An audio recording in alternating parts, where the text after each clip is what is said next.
Welcome to my channel fine in minutes. आज मैं आपसे बात करने वाली हूँ रुके हुए जुकाम के बारे में, जिसे कफ कंजेशन भी कहते हैं, है ना।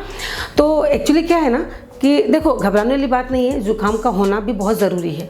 जैसे कि 4 महीने में क्लाइमेट चेंज होता है, हमारी बॉडी भी तो चेंज होती है ना। तो जो टॉक्सिन्स होते हैं वो कैसे निकलेंगे? सर्दी की तरह से निकलेंगे ना, या तो लूज मोशन होंगे या तो वोमिटिंग होगी। बस यही तरीका है बॉडी को क्लीन करने का।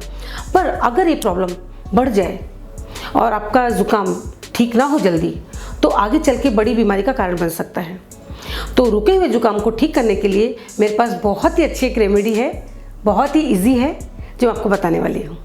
आपको एक अमरूद लेना है, बड़ा सा, यानी पेरू, उसको ले लीजिए और उसके बीज निकाल के फेंक दीजिए। बाकी पूरे अमरूद को आप खा लीजिए अच्छी तरह से।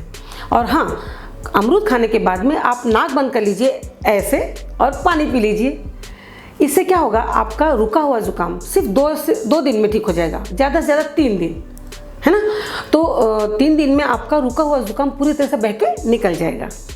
और जब आपको लगे कि बाबा ऑल क्लियर हो गया, अभी ठीक है, तो आप इसे रोकना चाहेंगे, क्योंकि ज़्यादा बहेगा तो फिर वो भी ठीक नहीं ना। जब रोकने की इच्छा हो तो कितना 50 ग्राम गुड़ ले लीजिए और रात को सोने से पहले खा लीजिए। और आपको इसमें पानी नहीं पीना है, पेरू खा के पानी पीना है नाक बंद करके, लेकिन जब रोकना हो तो गुड़ खा के आपको पानी नहीं पीना है, बिना पानी पे आपको सो जाना है।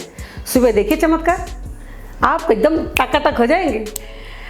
तो फिर ठीक है, मेरा वीडियो आपको पसंद आए तो इसे लाइक कीजिए, अपने फ्रेंड्स और फैमिली में शेयर तो करना ही करना है ना। और मेरे कमेंट बॉक्स में जाके अपने एक्सपीरियंस ज़रूर बताइए। Also don't forget to subscribe to my channel and get fine in minutes.